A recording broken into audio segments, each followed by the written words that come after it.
ప్రజల కోసమే ముఖ్యమంత్రి చంద్రబాబు నాయుడు ప్రజా సమస్యల పరిష్కార వేదిక కార్యక్రమాన్ని తీసుకొచ్చారని మున్సిపల్ శాఖ మంత్రి నారాయణ వెల్లడించారు. ఈ వేదికలో తీసుకునే అర్జీలను తక్షణమే పరిష్కరించేందుకు కృషి చేస్తున్నామని ఆయన తెలిపారు.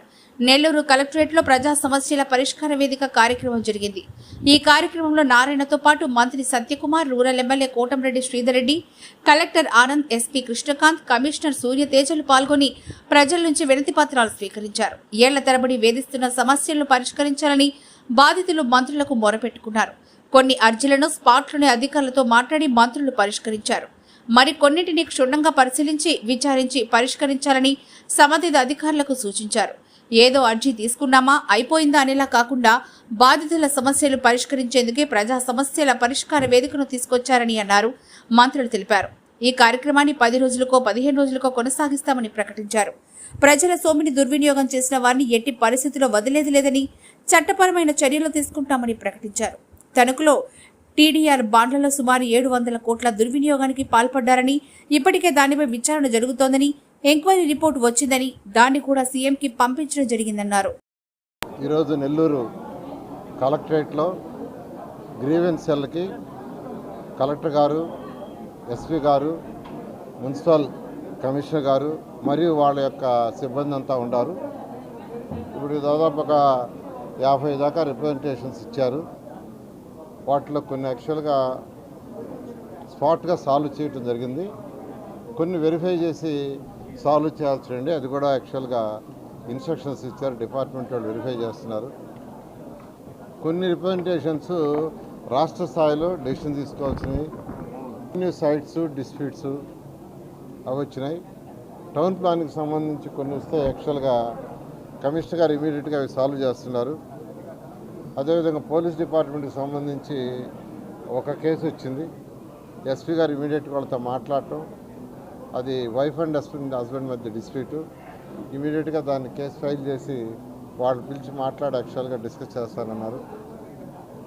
ఎక్కువగా వచ్చిన కేసులు రెవెన్యూ కేసులు అయితే ఇంకా దాదాపు చాలా మంది ఉన్నారు. ఇవాళ సాయంకాలం 4, 5 అయ్యేటట్టుగా ఉంది. అయినప్పటికీ ఎంతమంది వచ్చినా ఏదో ఊరికనే చెప్పి వదిలేయటం కాదు, రిప్రజెంటేషన్ తీసుకొని పంపించడం కాదు, వీలైనంత వరకు స్పాంటేనియస్గా కంప్లీట్ చేయాలన్న.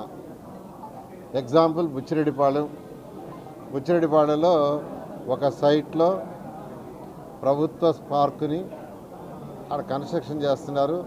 వేరే అతను ఇటుక బట్టీల్లో పెట్టుకొని ఉన్నాడు అన్నారు. నేను హౌసింగ్ వాళ్ళకి చెప్పా, అక్కడికి ఒకరు పోయి సెల్ ఫోన్లో నాకు అదంతా చూపించమని, ఆ ఏరియా అంతా యాక్చువల్గా సెల్ ఫోన్లో చూపించారు. అయితే ఇంకా కొన్ని ఇళ్ళు ఇన్కంప్లీట్గా ఉన్నాయి. ఎక్కడైనా గవర్నమెంట్ ఇల్లు కడుతుంటే అది కట్టే కాంట్రాక్ట్కి పక్కన గవర్నమెంట్ స్థలం ఉంటే టెంపరీగా ఇస్తారు, ఇవ్వచ్చు, తప్పులేదు. కలెక్టర్ గారు ఇచ్చారు, కమిషనర్ గారు టెంపరీగా రాశారు దాంట్లో ఆ బిల్డింగ్లు కట్టిన దాకా. కాబట్టి అందులో తప్పులేదు. నేనేం చెప్తున్నానంటే ఆ బిల్డింగ్స్ కట్టేయంగానే ఇమీడియట్గా దాన్ని తీసి పార్క్ శాంక్షన్ చేస్తాం. పార్క్ కట్టమని యాక్చువల్గా నేను అర్బన్ అథారిటీ వాళ్ళ కంట్రోల్లో ఉండేది, వాళ్ళకి ఇన్స్ట్రక్షన్ ఇస్తున్నాను. ఇట్లా స్పాంటేనియస్గా ప్రజల సమస్యలు కంప్లీట్ చేయాలా, తీర్చాలనే ఉద్దేశంతో ప్రజా పరిపాలన ఉండాలని ముఖ్యమంత్రి గారు చెప్పడం. ఈరోజు పార్టీ ఆఫీసుల్లో కూడా ఈ యొక్క సెల్ పెట్టారు. మొన్నైతే నేను మంగళగిరి ఆ పార్టీ ఆఫీసులో వినతులు తీసుకున్నా. స్పాంటేనియస్గా అప్పటికప్పుడు రాష్ట్రంలో ఉన్న కలెక్టర్లకు అందరికీ ఫోన్లు చేసి సాల్వ్ చేయడం జరిగింది. అదేవిధంగా ఈరోజు నెల్లూరు రూరల్ అర్బన్ 2 ఎమ్మెల్యే గారు కూడా ఇప్పుడు అక్కడ ఉన్నారు. ఆయనకి వేరే చిన్న పని నుండి చెప్పారు యాక్చువల్గా. అందువల్ల ఎంతమంది వచ్చినా ఎన్ని గంటలైనా ఇవాళ అన్నీ తీసుకొని సమస్యలు తీర్చడం, అప్లికేషన్ తీసుకోవడం కాదు. ఇక్కడ స్పాంటేనియస్గా చేయగలిగిన చేయటం, లేదు ఏదైనా డిస్కస్ చేసి చేయాలంటే చేయటం, లేదా రాష్ట్ర స్థాయిలో ఏదైనా చేయాలంటే సీఎం గారి దృష్టి తీసుకుని చేయటం జరుగుతుంది. ఇది నేను లాస్ట్ వీక్ యాక్చువల్గా టౌన్ ప్లానింగ్ దాని మీద స్పెసిఫిక్గా పెట్టాను. ఆ రోజు ఎక్కువగా రెవెన్యూ వచ్చినాయి. టౌన్ ప్లానింగ్ తోటే రెవెన్యూ ఇష్యూస్, పోలీస్ ఇష్యూస్ వచ్చినాయి.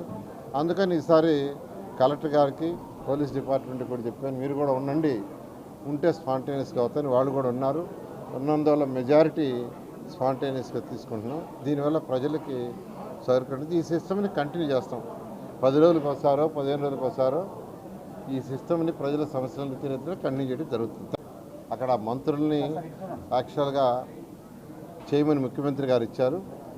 అయితే నేనైతే ఈసారి ఎస్పీ గారిని, కలెక్టర్ని, కమిషనర్ గారిని, వాళ్ళ డిపార్ట్మెంట్ వాళ్ళందరినీ వచ్చి ఉండమన్నాను స్పాంటేనియస్ చేయాలని. ఇదే విధంగా అన్ని జిల్లాల్లో కూడా చేయడం జరుగుతుంది. యాక్చువల్గా స్టడీ చేస్తున్న హౌసింగ్ డిపార్ట్మెంటు టిట్కో ఇళ్ళని టిట్కో కట్టింది. ఆ ఇళ్ళని హౌసింగ్ డిపార్ట్మెంట్ వాళ్ళు కట్టారు. మన ముఖ్యమంత్రి గారు రివ్యూ చేశారు. ఒకసారి అవన్నీ విజిట్ చేయమని మంత్రులకు ఆదేశించారు. అవి విజిట్ చేసి ఏం చేయాలి, ఎలా చేయాలనే దాని మీద త్వరలో డెసిషన్ తీసుకుంటాం.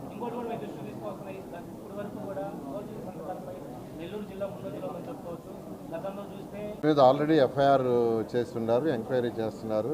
ఖచ్చితంగా ఏది కూడా వదిలేదు లేదు. ప్రజల యొక్క సొమ్ము దుర్వినియోగం ఏది వదిలేదు లేదు. నాకు తణుకులు అయితే అది బాండ్స్, టీడీఆర్ బాండ్స్ 700 కోట్లు ఫ్రాడ్ చేశారు. దాని మీద ఆల్రెడీ ఎంక్వైరీ రిపోర్ట్ వచ్చింది, సీఎం గారికి పంపించున్నాను. సీఎం గారు దాని మీద ఫర్దర్గా ఇచ్చే డైరెక్షన్ బట్టి ముందుకు పోవడం జరిగింది. అదేవిధంగా నెల్లూరు లేఅవుట్ కూడా మీరు చెప్పినట్టు ఆల్రెడీ ఒక ఎంక్వైరీ కమిటీ చేశాం. వాళ్ళు రిపోర్టు నిన్న యాక్చువల్గా సబ్మిట్ చేశారు, నేను ఇంకా చూడలేదు. ఆ రిపోర్ట్ తీసుకొని సీఎం గారితో మాట్లాడి చేయడం జరుగుతుంది. అదేవిధంగా నిన్నే నాకు తిరుపతి కూడా కంప్లైంట్ వచ్చింది, కడప. ఇట్లా అనేక జిల్లాల్లో పరిపాలన అంటే ప్రజా పరిపాలన లేకుండా చేయడం జరిగింది. వాటన్నింటి మీద ఎంక్వైరీ చేసి ఖచ్చితంగా లీగల్గా యాక్షన్స్ తీసుకోవడం జరుగుతుంది.